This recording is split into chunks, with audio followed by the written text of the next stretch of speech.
Buddhang saranang gacchami. Dhammang saranang gacchami. Sanghang saranang gacchami.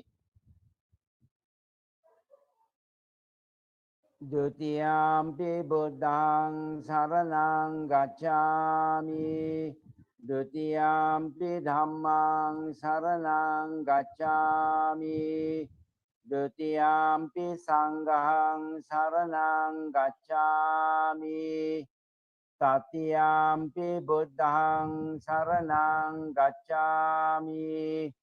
Tatiyampi dhammang saranang gacchami. Tatiyampi sanghang saranang gacchami.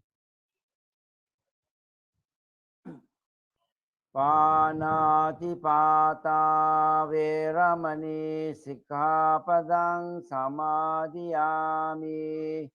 Adinādana veramani sikkhapadang samadhiyami. Kāmesu miccāchāra veramani sikkhapadang samadhiyami. Musāvādā veramani sikkhapadang samadhiyami. Surameraya majja pamadatana veramani sikkhapadang samadhiyami.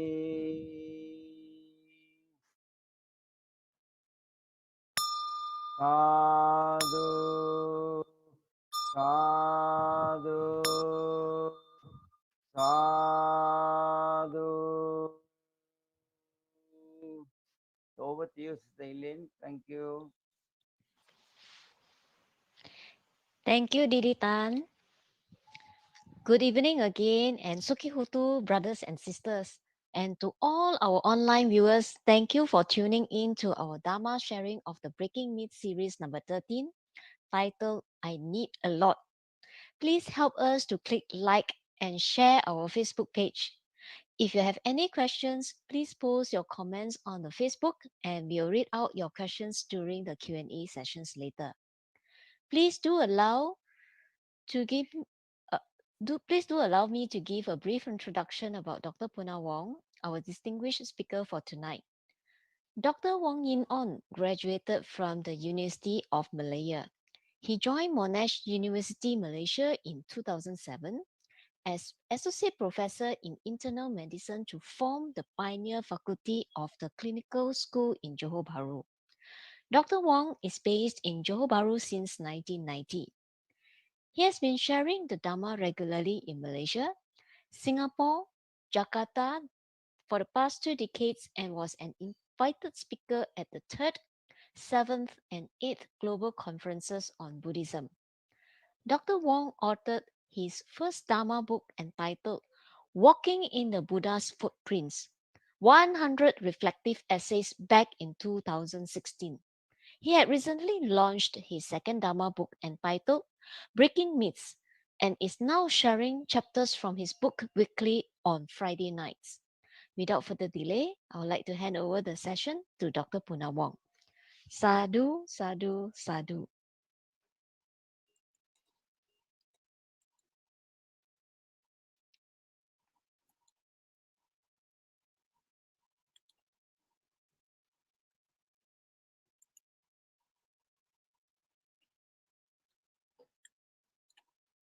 Good evening, Dhamma family from all over Malaysia and the region.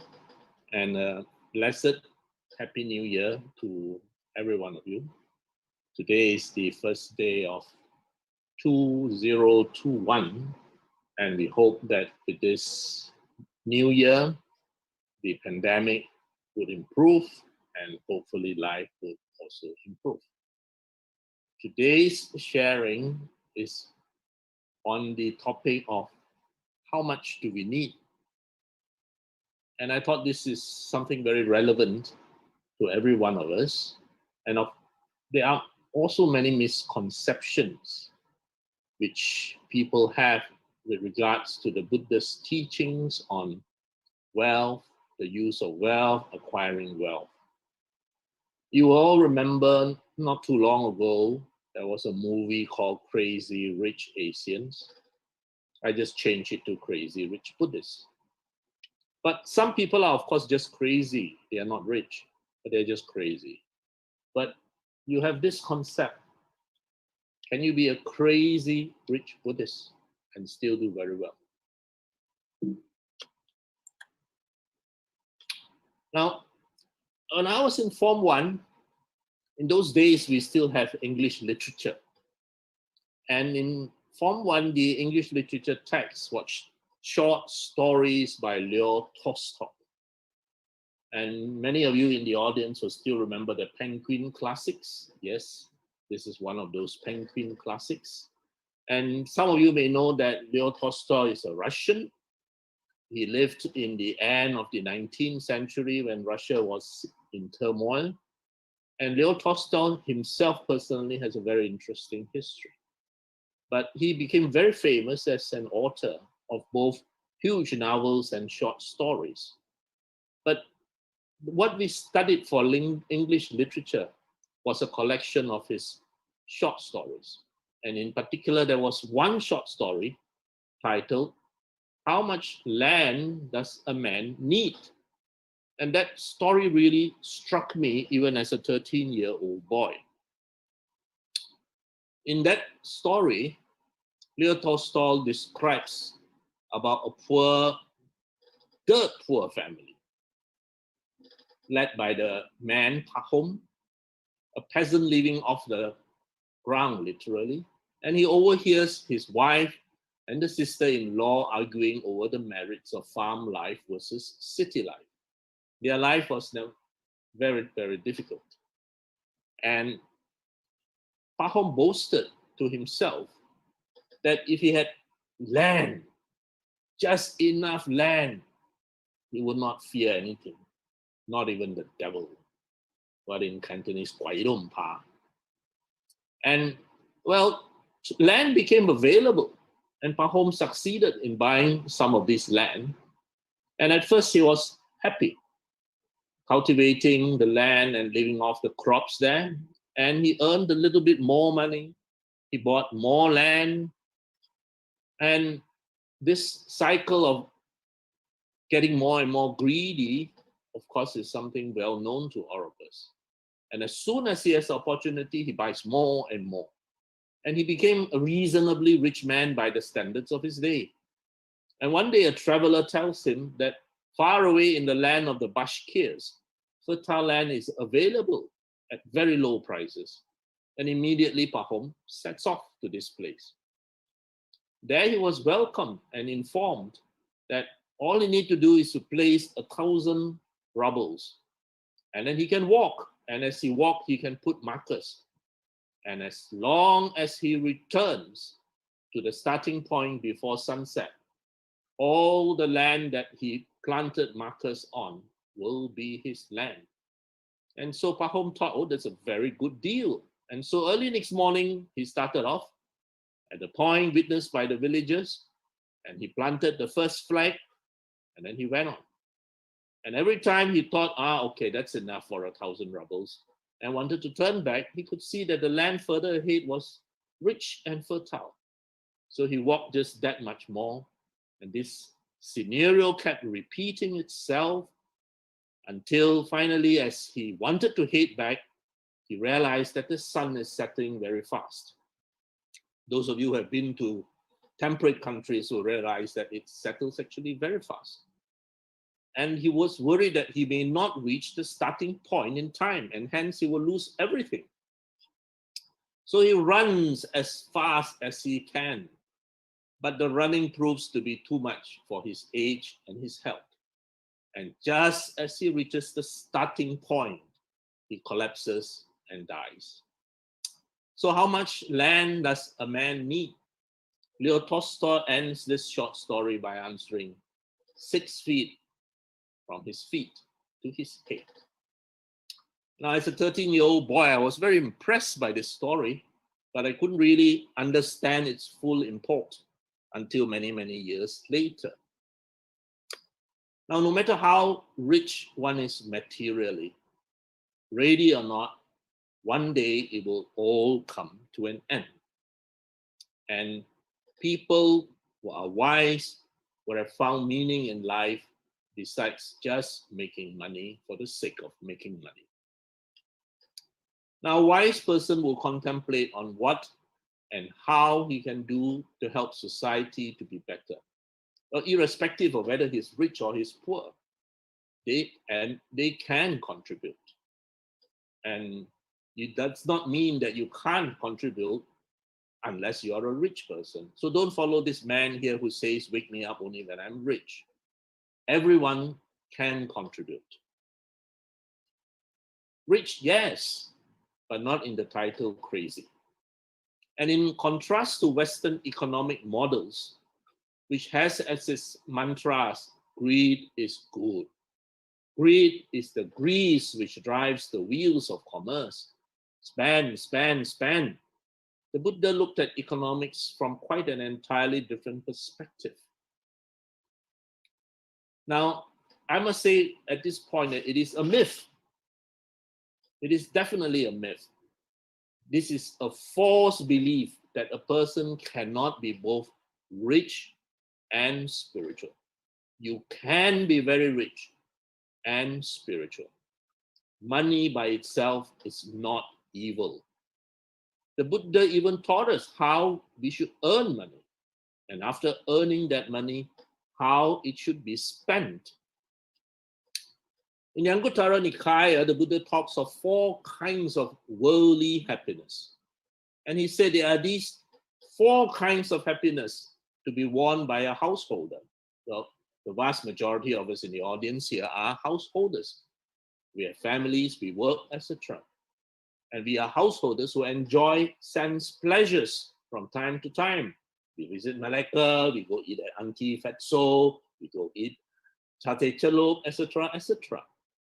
Now, what are the 4 kinds of happiness that a householder who enjoys sensual pleasures can enjoy? One is the happiness of ownership, the Buddha said. You have earned your wealth, you have bought your house, your car, etc. That's the happiness of ownership. The happiness of wealth, which can help you do things. The happiness of freedom from debt. And the happiness of blamelessness. That is, you did not acquire your wealth in an illegal way or not a very wholesome way. And the rest explains these 4 kinds of happiness that a householder who earns his own money can enjoy. Of course, there's warnings about money.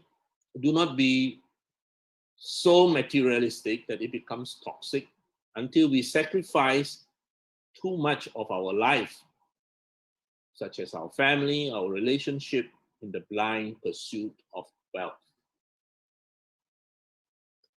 Because ultimately, happiness and pleasure is 2 different things. Pleasure is when you see an opera, for those who enjoy opera. Pleasure is when you drive a new car.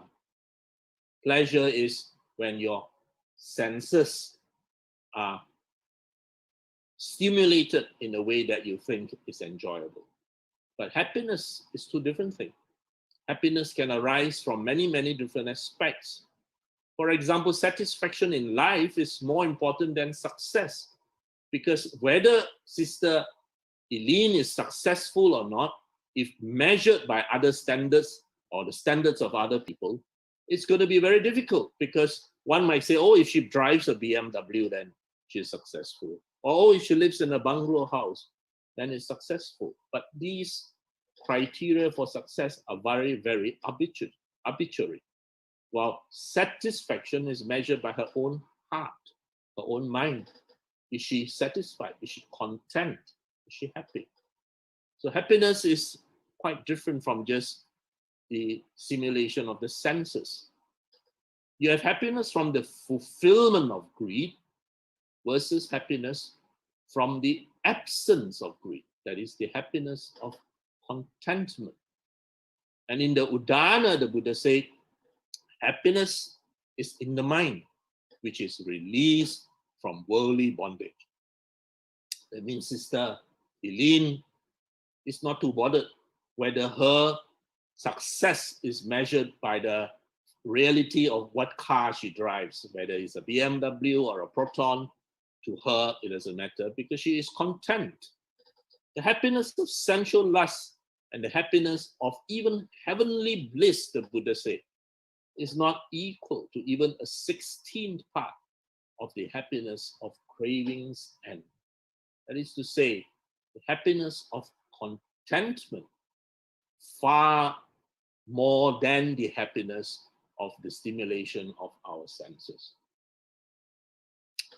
So money can buy us a lot of stuff, but it may not necessarily buy us happiness. And money is simply a tool for us to reach our dreams.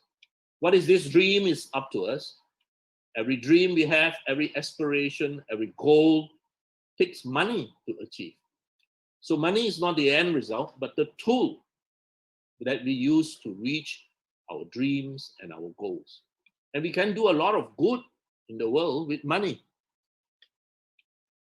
Now, I do not want you to walk away mistaken.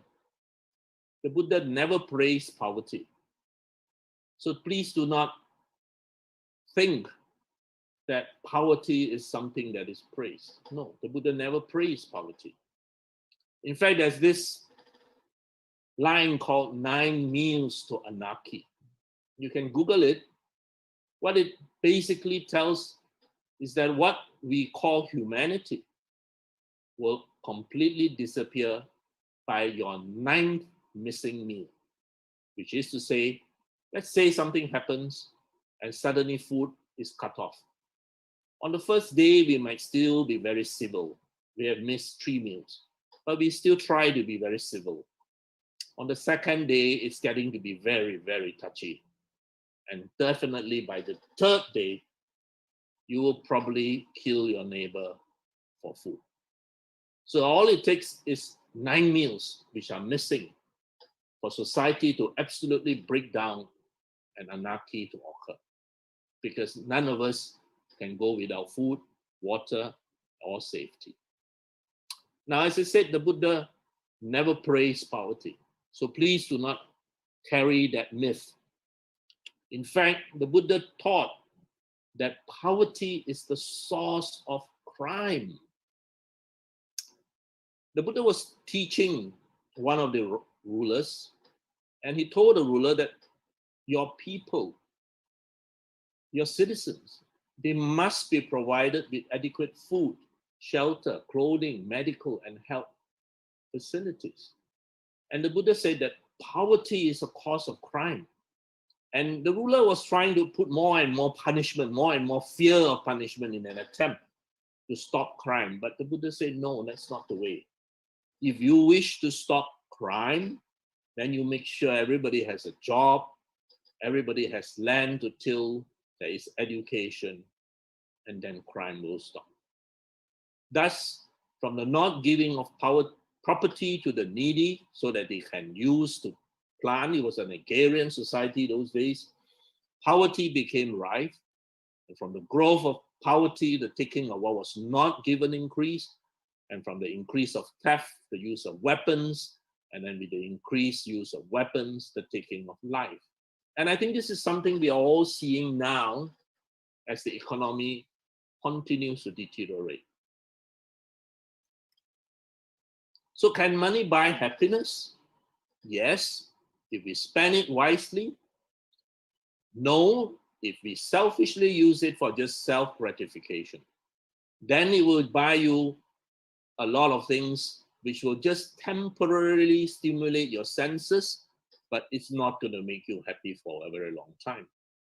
I often tease Brother Ju Sing in my Johor group.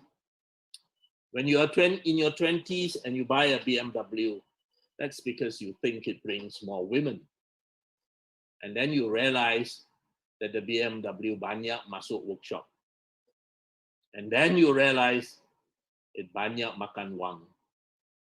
And then you realize that the only thing you got is that it brings more worries. And finally, when you have the insight, it brings more wisdom. So if you spend your money wisely, yes, of course, it can bring happiness. When used wisely to support family, relatives, people in need, it provides happiness, which is, as I said, not found in sensual gratification. So if you use money to buy pleasures, then yes, it will give you a lot of temporary pleasure, but not necessarily happiness. And even for the Sangha, the monastic community, the Buddha taught them to practice contentment. Even within the Sangha community, they must practice contentment. Content with whatever robes that they have, accommodation, and live a simple life and practice, because they are literally on a full-time scholarship, everything being provided by the laity. And in the Mangala Sutta, the Buddha said reverence, humility, contentment, gratitude, and the timely hearing of the Dhamma. This is the highest blessings. But Brother Dr. Quack, it's important to also realize that letting go does not mean you own nothing. What it means is that you do not allow anything to own you. So by all means, own what you need. By all means, buy what you need. But do not allow that item to own you. You will know what I mean as you go along. So those who seek knowledge will collect something every day. But those who seek the way, they actually let go of something every day. And I have already taught many a times on the concept of wu, which means not to be attached, to let go. Now, Buddhists are not doormats. When there is nothing we can do about a situation, well, let's accept it. Do nothing. When there is something that you can do to improve a situation, by all means do it. Buddhists are not doormats. So if you look at these 4 squares, if it is a situation in which we can control, for example, let's say one of the brothers or one of the sisters' factory here got exposed to COVID-19, then we certainly must act, and act very quickly. Let us get the professional people to come and sanitize the building. There is something we can do. That's mastery. But there are things that we cannot do.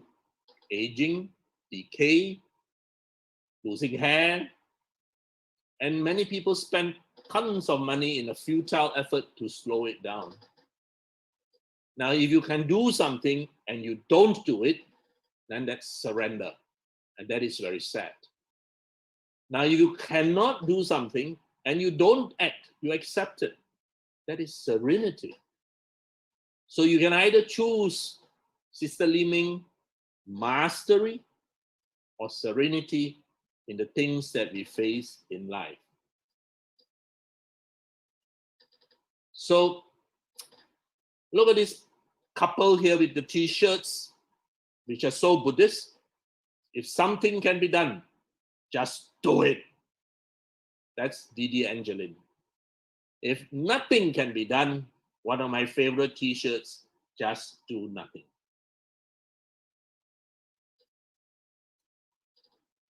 Now, wealth provides us with personal freedom. That's for sure. If you're going to have to work 10 hours a day just to put food on the table, you're not going to have much personal freedom.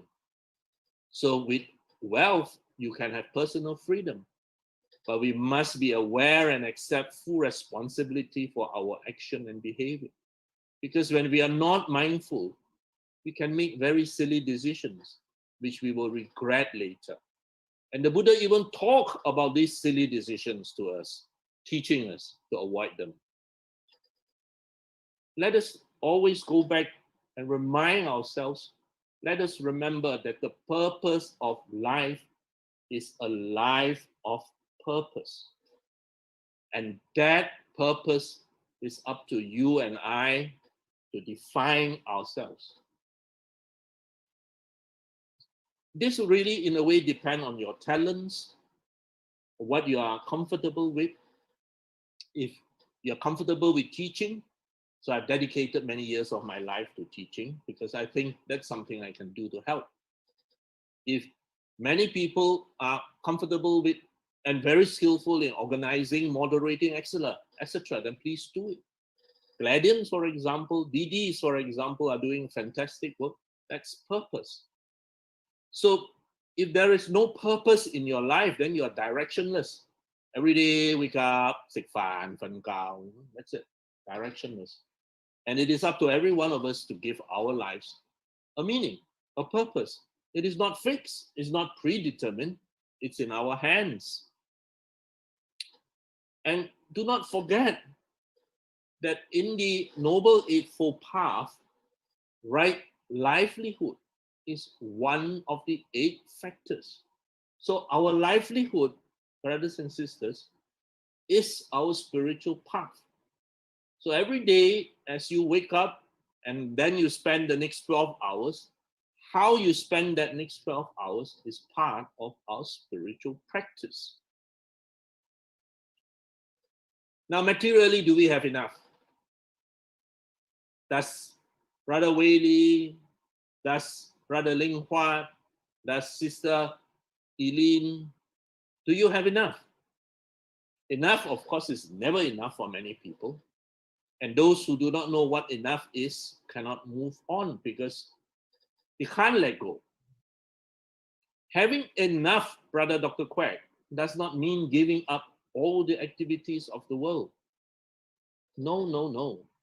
In contrast, when you say you have enough, saying yes to enough now gives you that freedom to move from success to significance. You now have the luxury of doing things that really matter. So realizing enough sets us free to achieve our spiritual goals instead of an endless pursuit of wealth. Otherwise, no matter how old or young, we will end up like this cartoon. If only I had her figure. And then she said, if only I have her diamonds. And then he says, if only I had his money. And he says, if only I had his wife. We will never be content and go nowhere. And those of us working hard to enjoy or pursue luxuries, remember, even when you win the rat race, you're still a rat. So what is greed versus need is to be clear in our mind. It is the greed for money that justifies any way of acquiring it that is rejected in Buddhism. When a person earns his or her money by the sweat of his brow, by the strength of his arm, without breaking the 5 moral precepts, which you just chanted, the Buddha said that that is righteous wealth, righteously earned. I repeat, this is money that Sister Li Ming earned by the sweat of her brow in teaching, correction, marking, etc., and the strength of her arm without breaking the Panchasila, the 5 basic precepts which we all chanted. Now, whatever money that Sister Li Ming had earned, that is righteous wealth, righteously earned.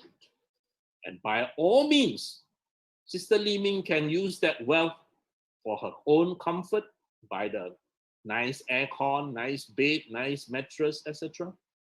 Take good care of her family, her friends. When I come to KL, take me out for a nice meal.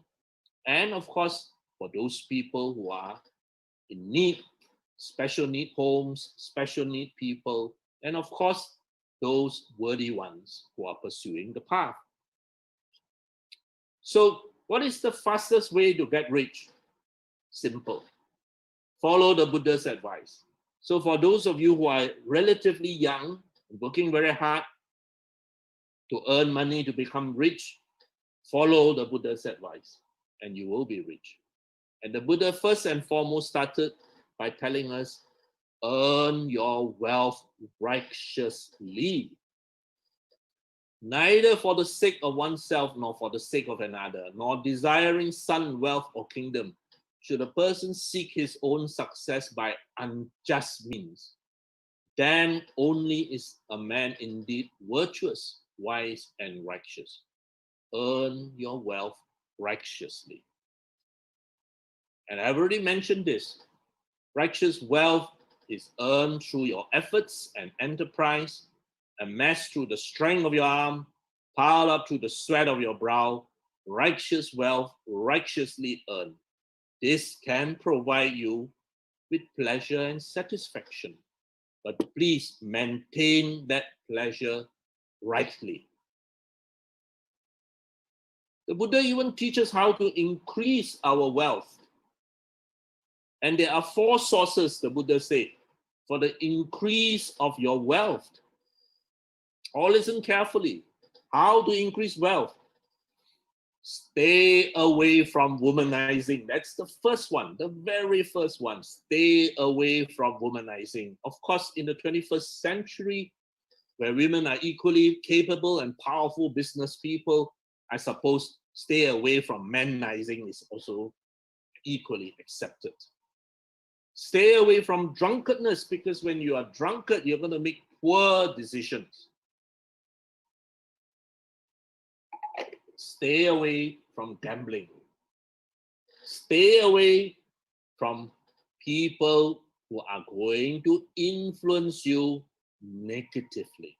That is friendship and companionship with evildoers. You mix with the wrong company, you will pick up bad habits, and that's the end. So avoid losing wealth, and this is the same 4. You want to lose your wealth, very easy. Go womanize, go get drunk, go gamble, mix with the wrong crowd. That's it. You're going to lose all your wealth. And I think we know of stories like this so often, of how not just individuals, but even families lose their wealth because of this. Now, money can buy a very nice bed, but it does not assure a good night's sleep. It can buy you a lovely house, but not necessarily a home. But of course, we all need a bed and a house. So earn money righteously so that we can build a home and sleep well. But always remember that if your life is so consumed by the overwhelming drive to earn money, then that price may be too high. And the most comfortable bed may mean little, and an empty house has no meaning. The Buddha even advised all of us to invest wisely. In the Sigalovada Sutta, the Buddha advised Sigalovada, a young man, and he said, whatever wealth you have, whatever money you have, divide it into 4. One part should be enjoyed. So yes, please, let's have a good meal.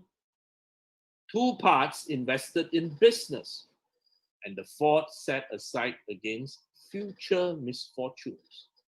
Now, please note, a large proportion is set aside for investment or entrepreneurship, which means to say, if Sister Eileen earns 10,000, she takes one part of the 10,000, i.e. 2,005, buy Elizabeth Arden, buy a nice dress, etc., etc.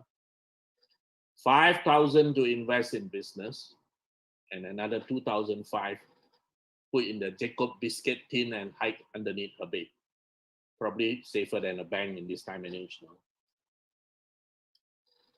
Now, the Buddha also taught that as far as the family budget is concerned, divide it into 5.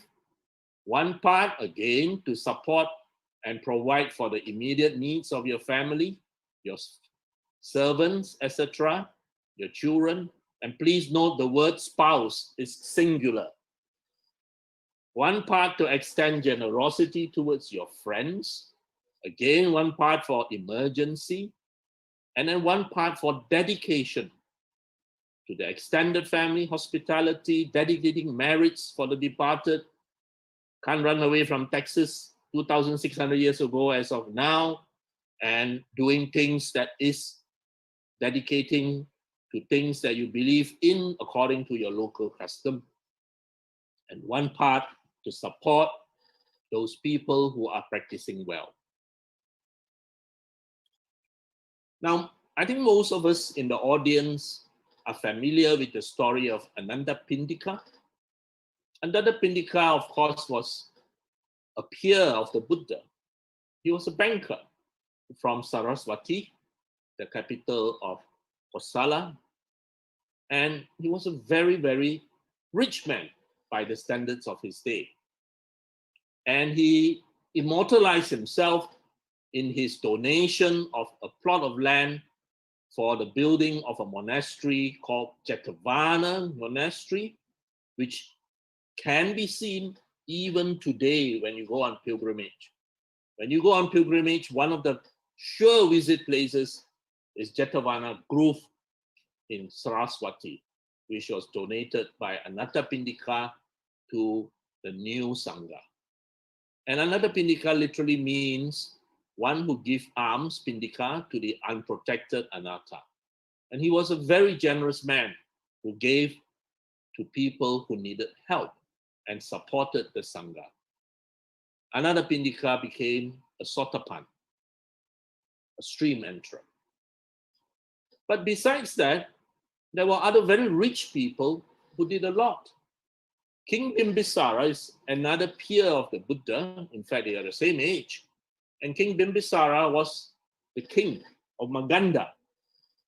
And he provided the first monastery, Bamboo Grove. And he was one of the big supporters of the Buddha and the early Sangha. And there is this lady called Visakha. Visakha is the daughter of a millionaire. And the father arranged her marriage to the son of another millionaire. So she was financially rich from both sides of the family. And she was a great female supporter. And she too donated a monastery. So wealth is not intrinsically evil. And rich people, in fact, are in a very privileged position to practice generosity to both the monastic and the lay community. And compassionate giving to the poor and the needy is in fact a virtue in its own right. So brother Dr. Quack, by all means, earn as much as you can. Be as rich as you can. Earning your wealth righteously. Then you are in a very privileged position, like some of our friends, the senior brothers here, who had earned their wealth righteously and are now using it to really do a lot of good things in society. Now, Cheetah was a rich merchant and a landowner. And if you go to the Samyutta Nikaya, you will see a whole section dedicated to him. He's a layman, he's not a monk. But he could teach the Dhamma to the citizens so well that the Buddha considered him the most learned and lucid of the lay Dhamma teachers. And he would even teach the monks the Dhamma. Now Cheetah later on became an anagami, a non-returner. So for all of us, whether you're still active in business or you're retired or you're still working hard, be constantly mindful that we cannot live forever and that we cannot take anything with us when we die. But we can leave a bit of ourselves behind, that we have made a difference to someone and helped someone become a better person.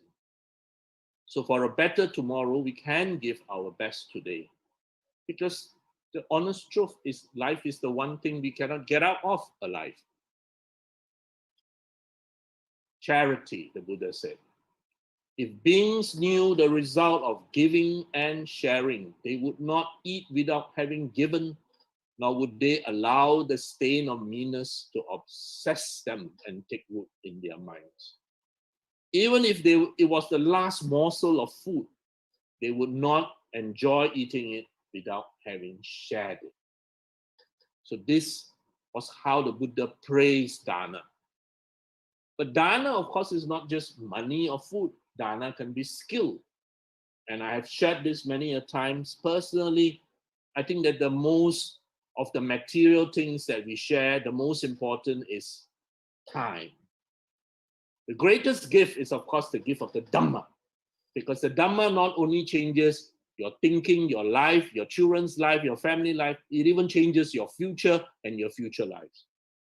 But when I talk of the mundane things that we can share with each other, the greatest of the mundane things that I can share with you, my dear Dhamma family, is my time. Because I can share with you a book, I can always get another book. I can even share with you money if you need it. I can always earn more money.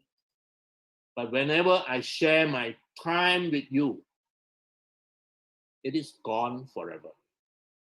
I cannot in any way get back time. And my time, as well as your time, is limited. Every day is one day less now. So that's why for both my sons-in-law, for both of them, I gave them a classic pocket watch each. And of course, they wonder, why would Dad give me a pocket watch? You know, those old ancient pocket watches. And I married my wife, my father-in-law gave me a pocket watch. So I gave one pocket watch to the first son-in-law, and the second one, I bought another one and gave it to him. Because I want them to ask, why of all gifts you gave us a pocket watch which hardly anybody use? And that's because I was trying to teach them that time is the one thing that I value very, very much. Because we can never get back time. I wanted them to spend some time with us. So it is very easy to say we love each other. It is very easy to chant, may you be well, may I be well.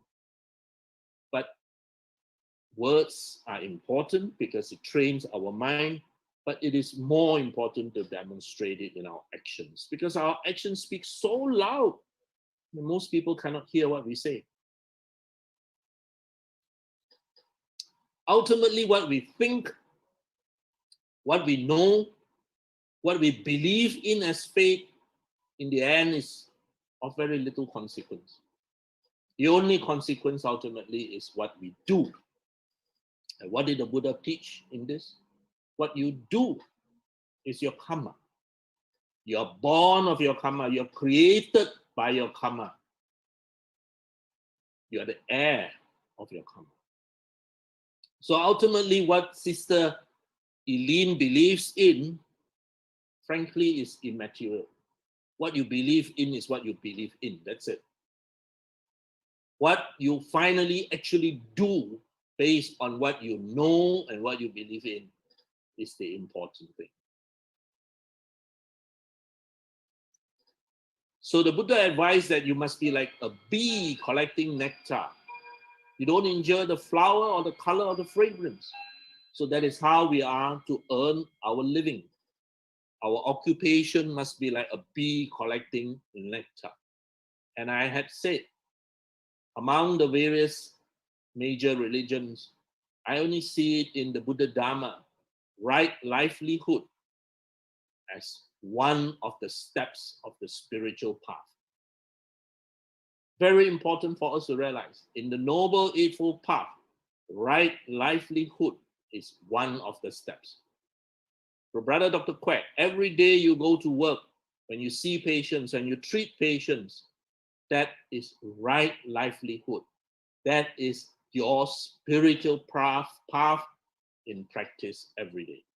So similarly, when Sister Eileen does business on the Zoom nowadays, when Brother Ju Sing sells engine oil and tires, when so many of us are involved in whatever our occupations are, that occupation is part of the spiritual path, in which no harm must be done. So 2,600 years ago, the Buddha gave 5 broad categories. Today, I am very sure there is more than these 5 categories.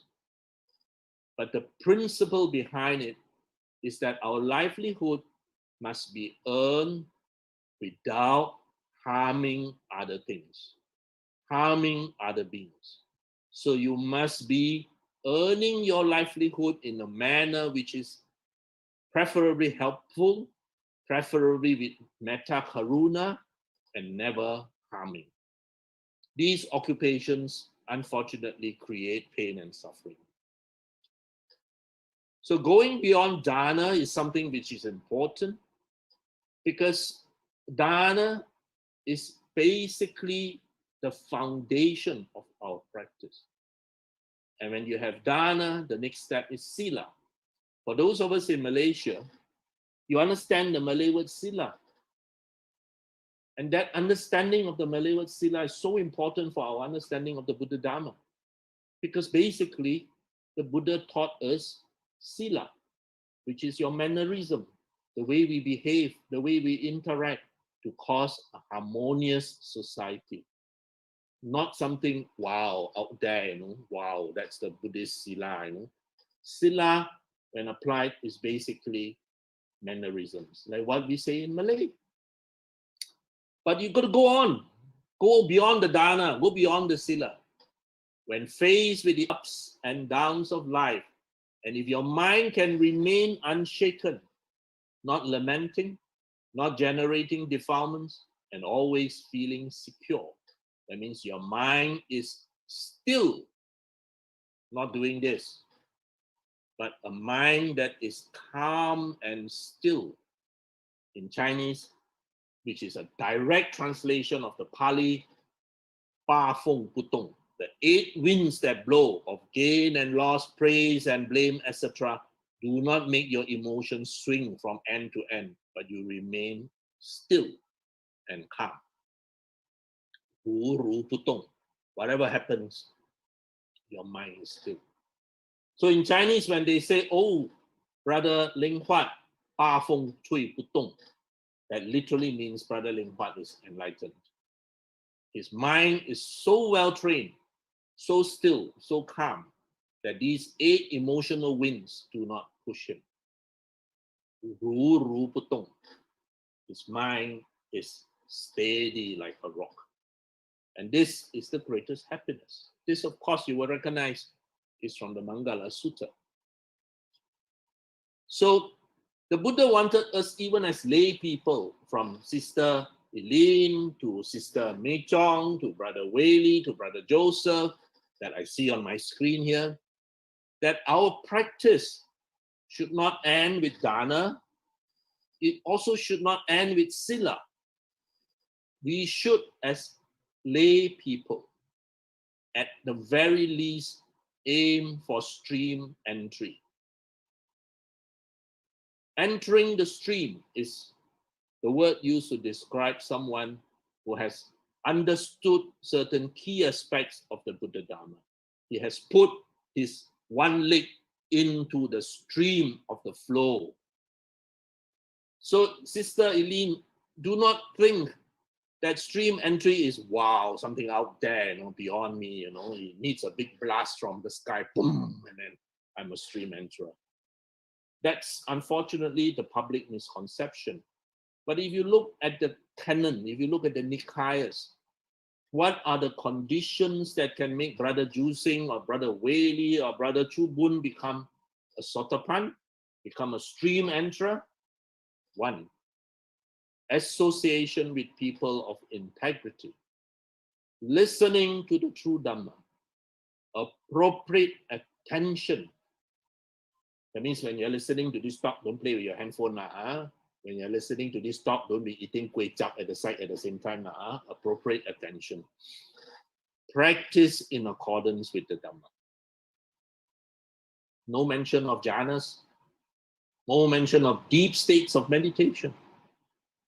Now, the prerequisite of stream entry is fundamentally right view. That means you need to know a lot of the Dhamma. And to know right view means You must understand the Dhamma deeply. The Buddha said, even if these trees, the Salla trees, can understand what is spoken, then they will also become stream enterers. So listening and understanding the Dhamma to get right view is the prerequisite to stream entry. And then Sister Li Ming may say, but then Dr. Wong, the four Nikaya so thick, Digha Nikaya, Majjhima Nikaya, Samyutta Nikaya, Anguttara Nikaya, how to read. You only need, Sister Li Ming, to know that despite the Buddha having taught 84,000 Dhamma teachings, that is how Ananda described it. Ananda described 82,000 by the master, 2,000 by the disciples. Total of 84,000 Dhamma teachings. And so Sister Li Ming thinking, wow, how am I going to study 84,000 Dhamma teachings? No, Sister Li Ming, don't worry. All you need to know within the 84,000 Dhamma teachings, all Sister Li Ming need to know is the eightfold path. 4, the 4 noble truths. And the 000, the 3 universal characteristics of anicca, dukkha, anatta. If you truly understand this, you will be a stream enterer. Remember, the first person who became a stream enterer, Anya Kondana, he only listened to the 4 noble truths and the eightfold path in the Dhammacakkappavattana Sutta. The other 4 became Sotapans, and later on, subsequently, of course, all became Arahants when they listened to the Anatta Lakkhana Sutta, which explained the 3 universal characteristics. Okay? So these are the core teachings. So entering the stream is our aim, the ideal householder, not just a supporter, but a participant. And as I said, dana, sila, though essential, by itself is insufficient. You must have right view. Now, this is the happiness dissociation curve. I hope Brother Joseph is teaching it to his management students. But this is the happiness dissociation curve. That is, as you earn more and more money, so Sister Eileen starts here, then she earns more and more money. So as she earns what is enough to pay for the roof and all the food and the basic needs, she's happy. So as she earns more, she will achieve almost all the happiness that she can achieve. Beyond that is what is called static happiness. So beyond that, whatever she earns is not going to increase her happiness anymore. So this is the happiness dissociation curve. All right, those very smart accountants here would have quickly calculated this US dollar into Malaysian ringgit and try and figure out how much you need. Of course, this hasn't taken into consideration inflation and devaluation of currency. But what I'm trying to point is that all of us needs our basic needs to be met. When your basic needs are met, then your wants, beyond that, is not going to provide much more happiness. I.e., you start off in a Myvi, that's your need. Then, of course, if you travel a lot, you want to go on and buy a Toyota, that's your want. But beyond that, it's a luxury. So if you look at the fulfillment curve, these are our needs, our wants, and there your BMW is there.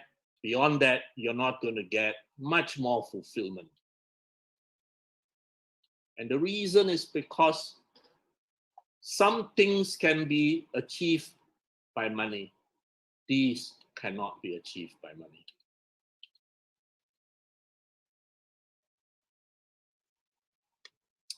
And don't forget that if you are healthy, you are already wealthy, you know.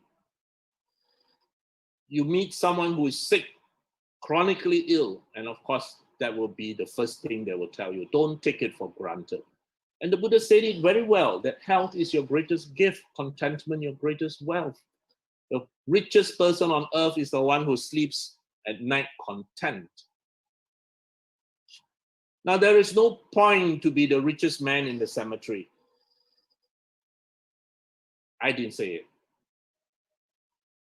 Steve Jobs, the one who made the computer that I'm using, said it. There's no point to be the richest man in the cemetery. Being the richest man in the cemetery doesn't matter to me. Going to bed at night saying, I've done something wonderful. That is what matters. So let's take a look at this story. The bus was very crowded. There's no place to sit. Then the seat became vacant. And the person next to the seat could easily occupy it, but he offered this person the seat instead.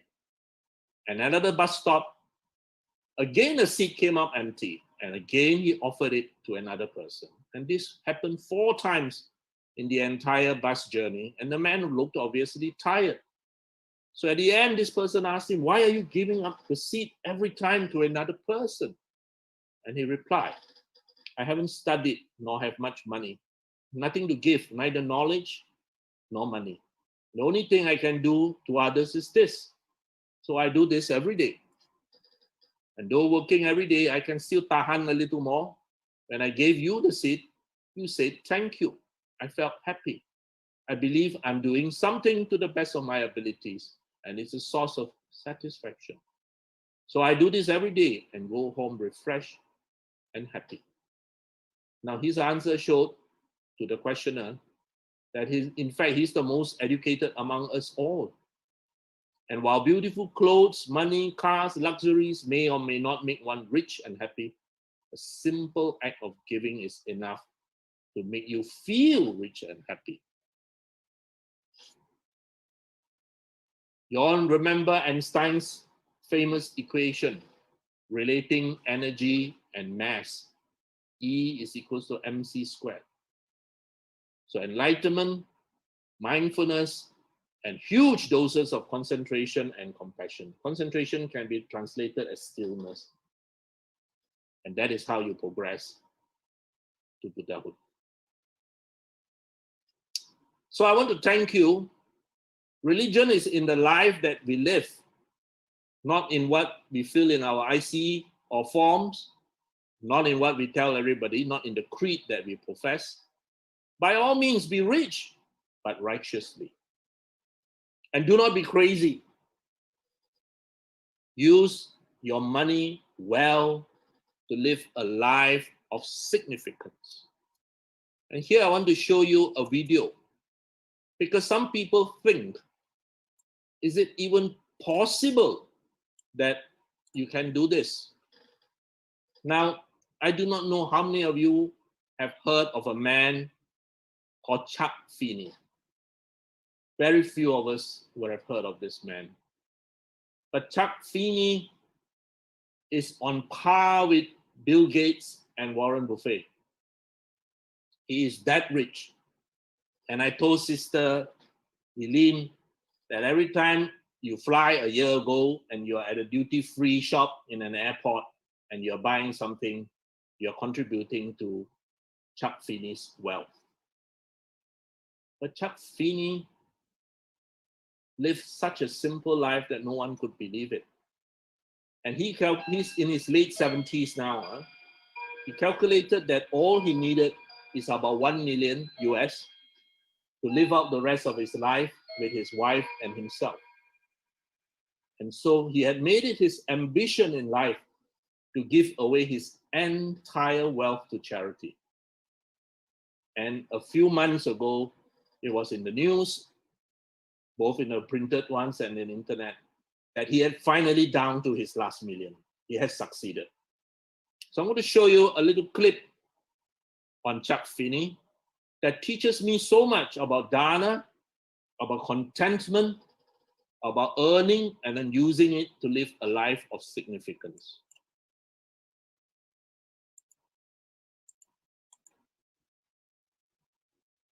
Hang on, it's not moving.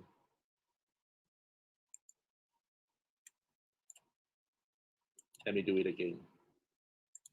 Lives with his wife in an ordinary rental apartment in the city of San Francisco. He never wears branded clothing. His glasses are trusted and aged.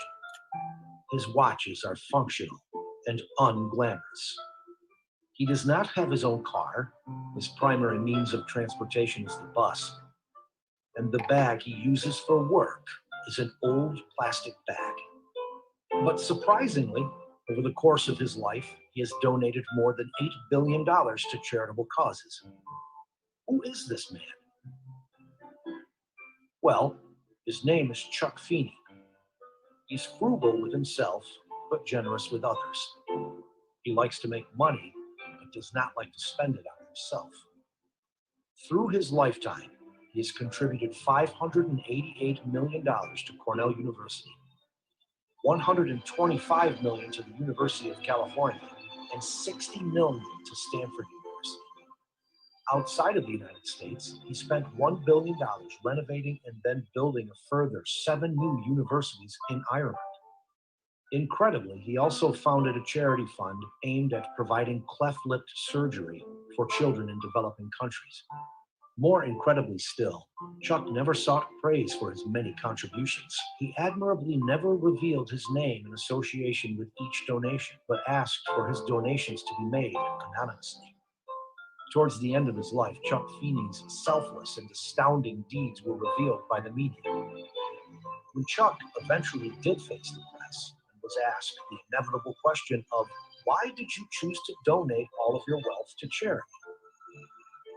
Chuck Feeney simply smiled and said, people are born naked and then finally die alone. And he continued, no one can carry the wealth and reputation that he himself has been striving for a lifetime. A reporter asked Chuck Feeney once more, why did you donate all of your fortunes? Chuck Feeney smiled cheerfully and gave an unbelievable answer, beyond anyone's imagination. Because the corpse cover does not have a bag. Chuck Feeney has set an example for the rich all over the world. 2 great American tycoons, Bill Gates and Warren Buffett, have attempted to adopt his way of thinking and strive to follow his actions. Think for the people while enjoying life at the same time. Chuck Feeney. So, brothers and sisters, I hope this had shared with you some aspects of the Buddha's teachings with regards to how we should earn our wealth and how we should use our wealth and how we should not walk away with the misconception that there is something evil or wrong with wealth. There is nothing as long as you earn it righteously. We should also realize that without wealth, you are going to be very limited in the options that you have. But with adequate money, you can now really live a life of significance, as had been demonstrated by so many people. Of course, Chuck Feeney being one extreme example. But the point is, earn it righteously, use it well, enjoy your wealth righteously as well. Do not fail to remember that while you have that luxury, that responsibility for all our decisions rests with us. Thank you very much. Back to you, Sister Eileen.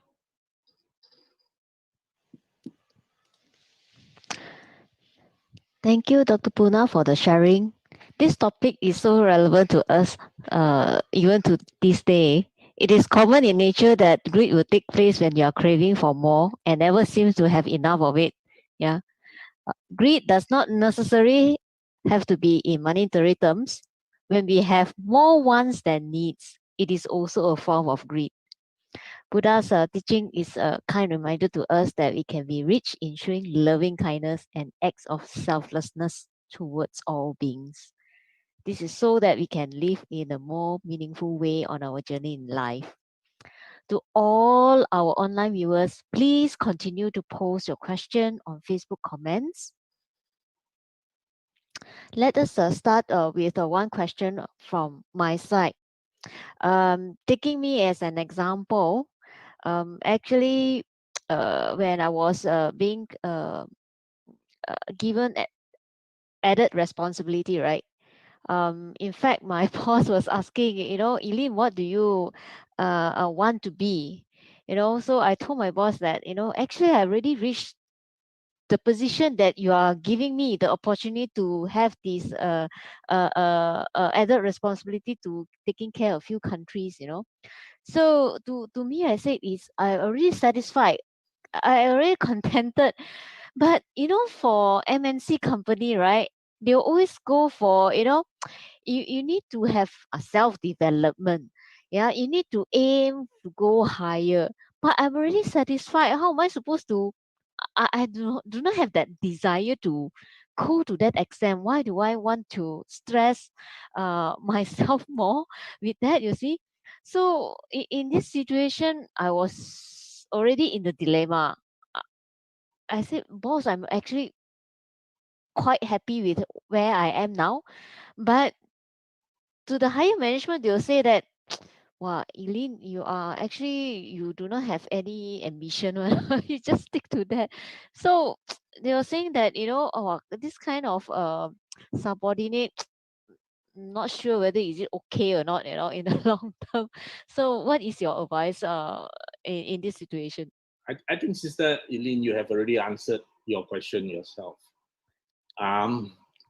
That's I just saw on the chat someone commented that what if you live for a very long time and you don't have enough money to last a very long time? Well, my reply is, what if you die tomorrow? There are so many things in life that we can not predict. We can plan, we can have all kinds of grand ideas, but there are much in life which is anatta. We cannot predict and we cannot control. And that is one of the fundamental truths that the Buddha taught us. So I think Sister Eileen is very well balanced. She knows exactly what she wants. She knows that she has achieved what she has wanted to achieve, and she's content with it. And I realize, of course, that she's a very powerful woman in charge of many countries. Now her boss wants her to be even more powerful, for which she is not very interested.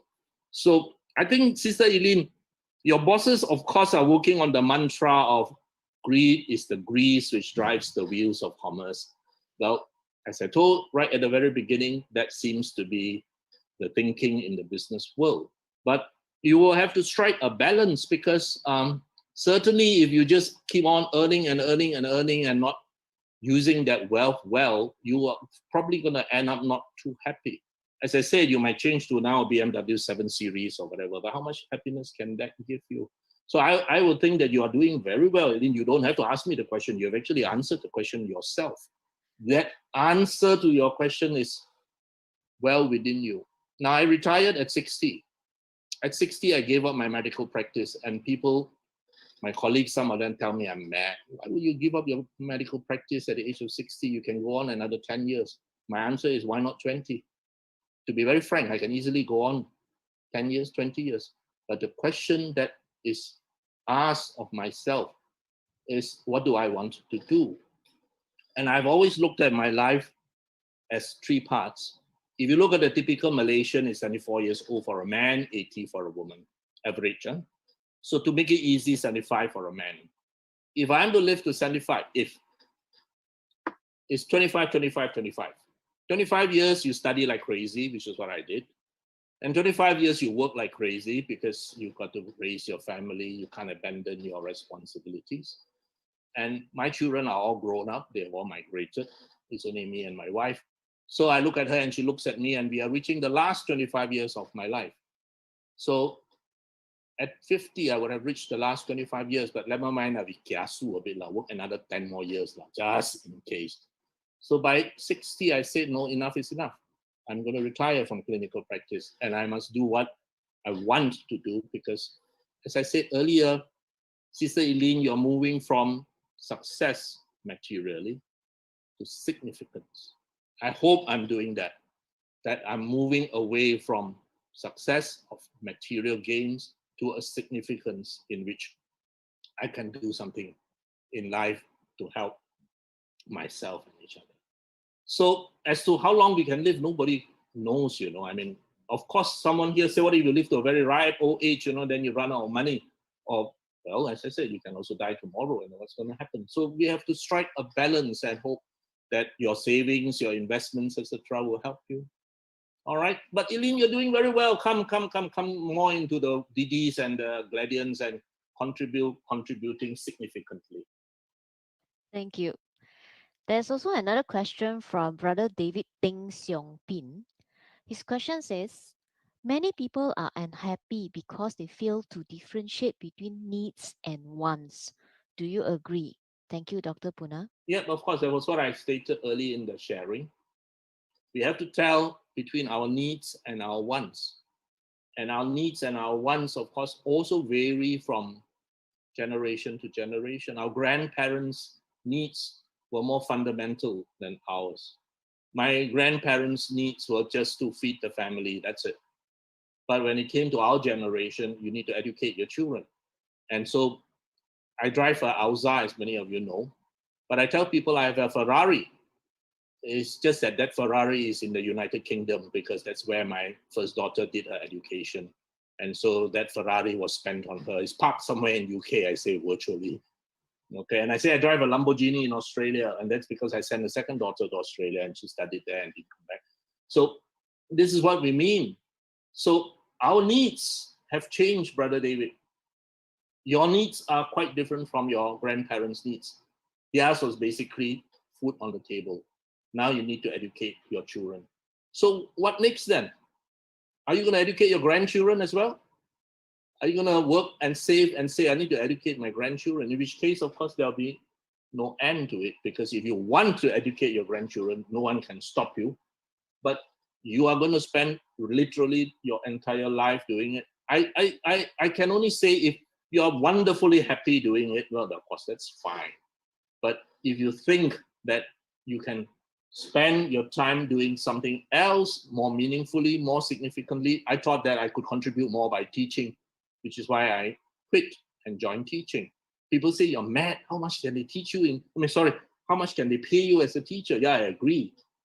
I haven't had a pay rise for more than 10 years, because in teaching, very soon, you reach the top level and that's it, you're stuck. So these are the realities, but I'm very happy to teach. I'm actually very, very happy to teach because my students find it helpful. They still write to me regularly, even some 10 years after graduation, they still write to me and tell me about their life. So I think, Brother David, you're absolutely right. Your needs will vary because of the times, all right? My maternal grandfather needed 3 wives. I only needed 1. So that's a downgrade. If he's alive, he would have looked at me and shake his head and say, you're terrible fellow.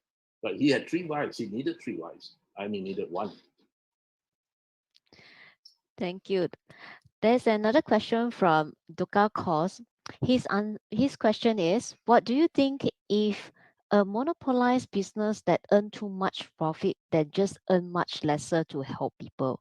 For example, Google phone markup, say 100% instead of 20% profit. Well, the very fact, the name is not given there. If you have to ask a question like that, means you are not happy with the profit margin.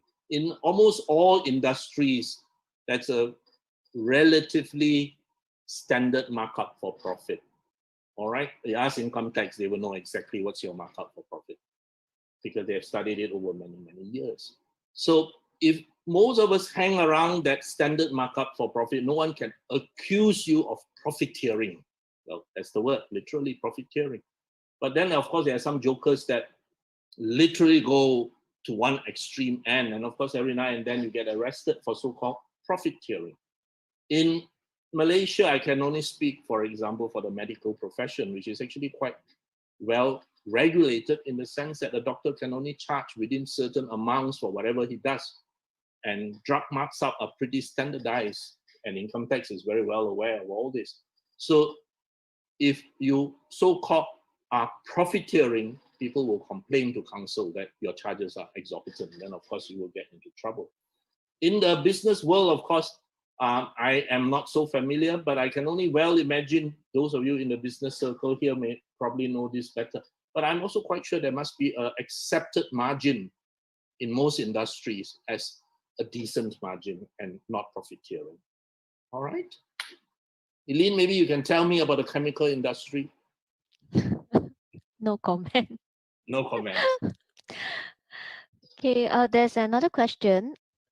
Brother Tong Kok Wai. I need a lot.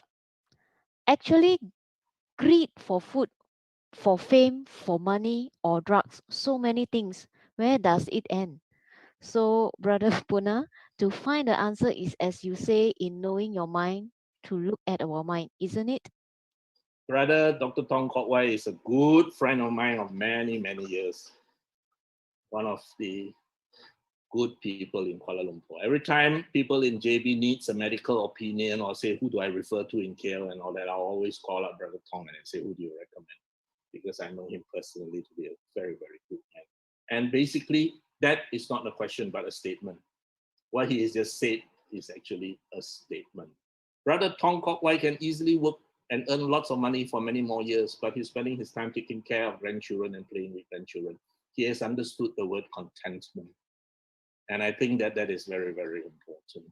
I think that we have to realize at any point in our career that there has to be a point whereby what you sacrifice for your work is no longer as satisfying as in the early years when your needs were different. Now, Brother Tong Kok Wai's needs is really to help his son establish his family, the grandchildren to have a stable background, etc., etc., and of course, enjoy his time with his grandchildren. And I think he's doing very, very well. All right. So he has understood the word contentment, and also Brother Tong has years and years of supporting the Sangha community and our local community, and I salute him for it. So if we all follow examples like that, while he may not be Chak Fini, he is in his way doing what he can to contribute to Malaysian society. Let me put it to you another thing, Sister Eileen. You know, when Brother Tong Kok Wai and I were young doctors, the question always arises, and even my friends had asked me, why didn't you migrate? You would have earned lots of money if you had just migrated overseas. All right, that was actually a question. When I came back from UK with my postgraduate, one of the questions people ask me is, why don't you migrate? You earn lots more money, earn a much more comfortable life. And at that time, the question I asked was, am I needed? If I had migrated to Australia or some other place, I would just be another doctor. That time, Malaysia was very short of doctors. So we stayed because we all felt we could contribute. Out of my class of 120 odd that graduated, only a handful, I think less than 5 migrated. The vast majority of us stayed back when we could have migrated. So in that sense, we are contributing our service, we are contributing whatever our skills are so that it's a life of significance. And I think that what we need to strike a balance is earning money is important. Please do not walk away with the misconception that Dr. Wong said no need to earn money, who's going to feed you. Remember, as I said, poverty is not at all something that the Buddha thinks is good. You must eradicate poverty, if not you're going to have crime, etc., etc. So please, we all need money. We all need to earn a living. It's how you earn that money and how you spend that money which is important. Okay? Thank you. There's another question from Alessandra Chin. Her question is manifestation work on creating wealth? Sorry, don't understand the question. Okay, we'll move on to another question, yeah. Dr. Punna, should we keep earning so that we have more money to leave behind for our children? Or we should call it a day when we think we have enough for retirement? Okay, I suppose you're asking the right person because my children are big. My peers are also in my same position. How long are you going to keep on? And I share the same view with my wife that we had given them the best education that money can buy. We had given them a passport for whatever they want to do in the world. We had helped them start off in life. And I think that that is enough.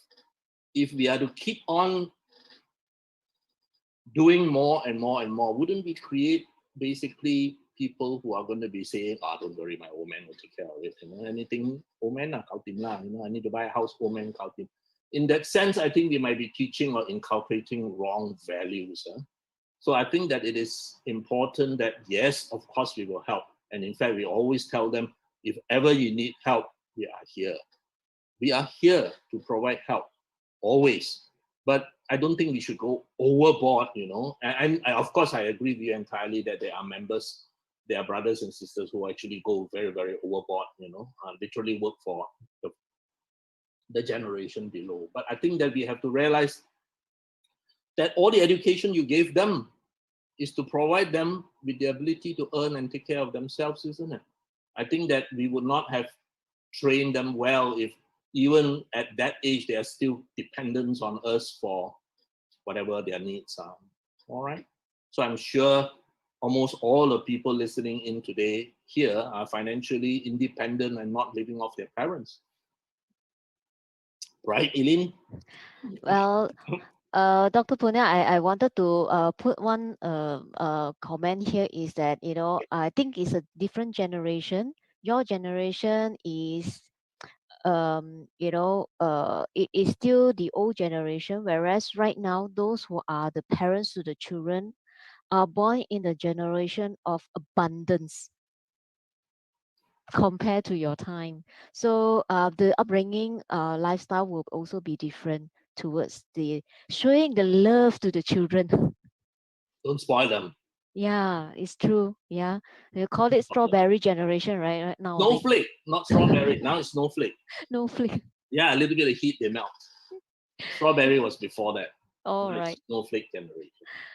There's also another question, yeah, from Ravi Chandra Kumar. His question is, do you see material wealth as currency or spiritual wealth as what moves the body? This fear of what becomes is the failure to see things in the right perspective. We are all trapped within the mundane worldly conditions and spinning with our upbringing. What do you think? Every time Ravi asks a question, I have to take a dictionary and look through very carefully. But never mind, I think I get the gist of what he's trying to say. You need both material wealth and spiritual wealth. Material wealth is what's going to feed your body, what's going to put food on the table, buy the house, buy the car, pay for the petrol. Because without that material wealth, how are you going to continue even to pursue your spiritual pursuits? Spiritual pursuits require that you must have a capable body and that you already are not someone struggling hand to mouth. So material wealth is certainly needed. As the Buddha said, if there is no material wealth, you can't even keep your Silla. The very fact that you can keep your Pancha Silla, as I always share to the anger of many people, is not because you are a very good person, but because the conditions are there for you to keep your Pancha Silla. Are you aware of that, Sister Eileen? The very fact that you can keep your Pancha Silla is not because you are a very noble person, a saint. It is purely because the conditions are there for you to keep your Pancha Silla. If those conditions change, you may not be able to keep your Pancha Silla. As I gave an example, 9 meals to Anaki. By the 9th missing meal, you will kill your neighbor for food to feed your child. So the conditions are there for us to lead our so-called very, very virtuous and moral life. If those conditions change, you are anatta. Even you have no control over that. And I think that that understanding requires quite a lot of reflection. And some people get angry with me when I tell them that. Oh, I keep my precepts. What do you mean?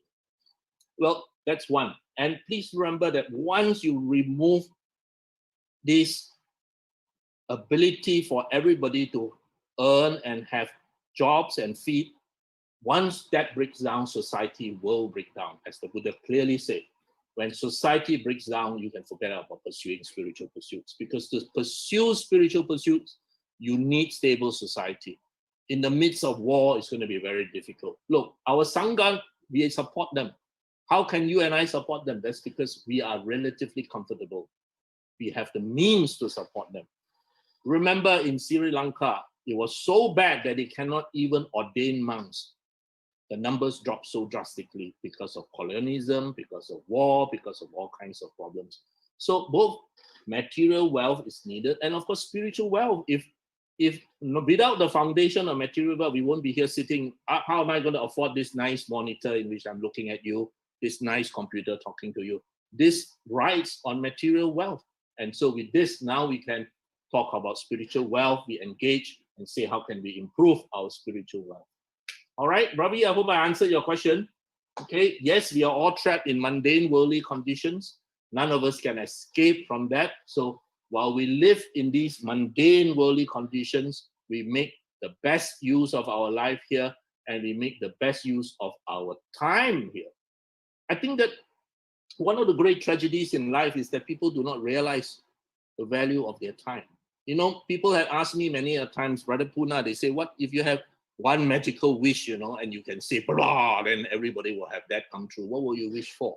And I always replied, if I have one wish which a genie can grant me, I will say, let everybody know exactly when he or she will die. Because if you know, Sister Eileen, exactly when you will die, I guarantee you, you will tell your boss to go fly kite. You will use that time in your life doing what you want. But because your boss is working on the assumption that you will live to 90 years old and that you need to make all that money until you're 90 years old, and he is riding on that. So the key to the answer to your own statement just now, as you put all the keys there, is that the Buddha said you must realize that your time is limited. It is anicca. It is anatta. If any one of us in this audience now say, I know exactly when I will die, your behavior will be completely different. You will no longer be concerned with material success. You will only be concerned with significance. But because we think, you know, I got a lot of time, I live long time, then maybe later, then your material success. All right, Ravi? Thank you for asking, Ravi. Okay, in view of time, you take one last question from Brother W.H. Chan. The Malay word murah rezeki. They believe when you donate more, somehow you'll get more. What do you think? Aha. Now, that is not dana, that is investment. There is this gospel of prosperity where people think that I dana 10, I get back 100. I dana 100, I get back 1,000. Now, that's not dana. Remember, we talked about dana parami. Or maybe I can use Chinese to explain. The Chinese are quite clear. You have what in Chinese we call fukpo, prosperity. That means I do certain things. I might not even believe in the Buddha Dharma. I might not believe anything. But I do something which is good, wholesome. I donate to charity. I help the sick, whatever. I get some degree of karmic return because it's a wholesome act. So what I get return is comfortable life maybe, or whatever that is prosperity, fukpo. It's slightly different from gong tak or merits. Merits is when you do without any spiritual greed. That means you're not saying, I donate this, but in return, then I expect A, B, C, D, E. So that's quite a big difference. All right. So you will remember the famous 3 questions. I don't have time to show you the video, but when Bodhidharma went to China, he was brought to see the Chinese Emperor Liang Wuti. Liang Wuti is before Tang Dynasty, and Liang Wuti was a very, very devout Buddhist emperor. If you look at the things he did, it's actually quite amazing. He really donated lots of land for monasteries. He made vegetarianism compulsory. He introduced all kinds of things to promote Buddhism, including holding councils. And one of the things he did was he, besides giving money, he exempted them from taxation, etc., etc. In short, he did a lot of good. So when he met Bodhidharma, one of the questions of the 3 famous questions, one of the questions he asked Bodhidharma is, all these things I've done, what merits do I have? And Bodhidharma's reply, none whatsoever. Of course, he was very upset. And then he went on to ask 2 more questions, which upset him even more. Now, the reality why Bodhidharma replied none whatsoever is that what the emperor was looking for is not merits. He's looking to be praised, for people to say, you're such a good man, etc., etc. And he gets his 15 minutes of fame. He gets, of course, good karmic returns for his investment, that is Fokpo. But it is not merits, because Bodhidharma actually explained to him, merits is when you walk the Noble Eightfold Path. Merits is when you develop your mind, and that is not something you can buy with money. All right? So we have to be also very clear in our mind. But I'm not saying, please don't get mistaken. Even whatever donation of time, skill is very, very useful. But at the same time, as I said, you must go beyond dana to develop your mind. At least be a sotapan, or aim to be a sotapan. Be a stream enterer. And Malaysia, we got a lot of streams, huh? So we are lucky, because brother Dr. Henry, who's probably listening in from Singapore, he said, die. In Singapore, we got no stream, we got only longkang. So he said, we become longkang enterers. All right, of course, he's joking. Okay, thank you so much, Dr. Punna, in answering the question posted by our viewers. Before I end my session, let us dedicate our merits, especially to Selangorians, and make an aspiration together. I will hand over to Didi Tan, who will lead the dedication of merits. Sadhu, sadhu, sadhu.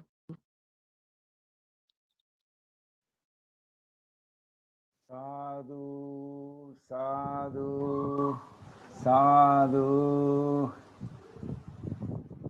All right, on this auspicious night, the first night of this year, of the year 2021, we have spent it very, very fruitfully by listening to the sharing from Dr. Punna Wong.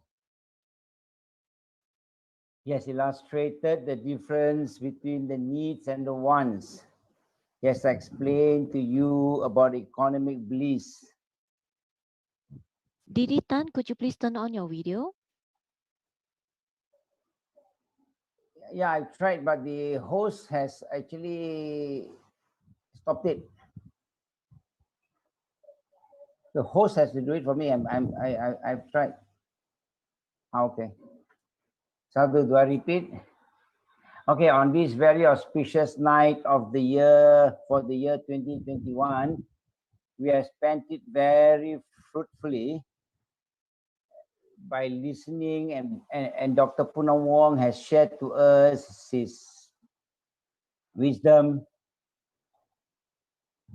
He has explained to us very clearly the needs and the wants, that we all need to know the difference actually. And he has explained that also economic bliss is very important. That is what has been advocated by the Buddha, because hunger is the greatest disease. The disease that cannot go unattended for, like what he said for nine particular session, and anarchy will rise.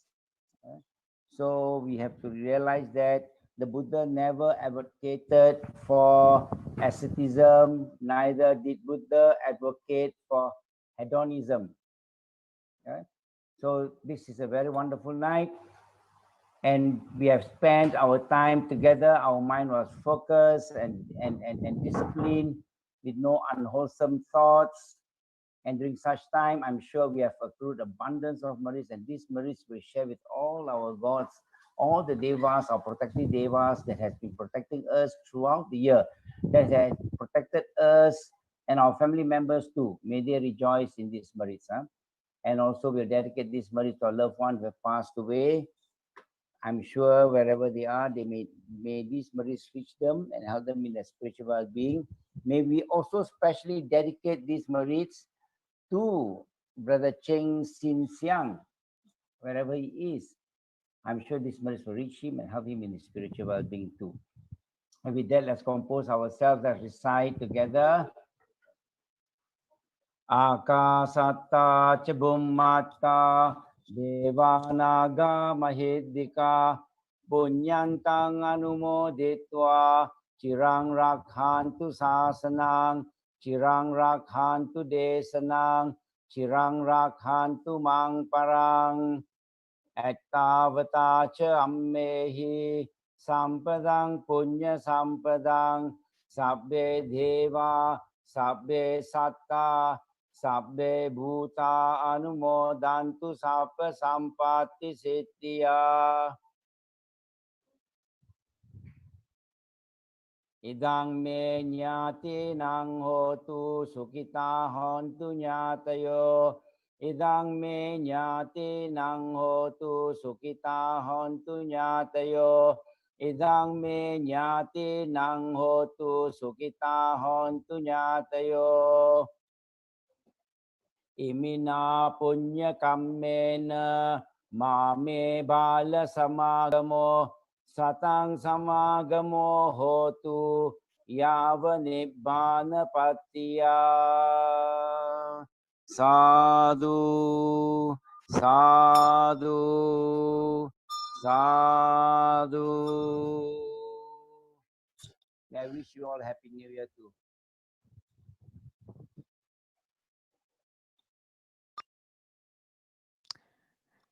Thank you, Didi Tan. We take this opportunity wishing you a blessed New Year 2021. See you next Friday for the Breaking Myth number 14. Truth is in the books. Good night, everyone. Good night. Sadhu, sadhu, sadhu.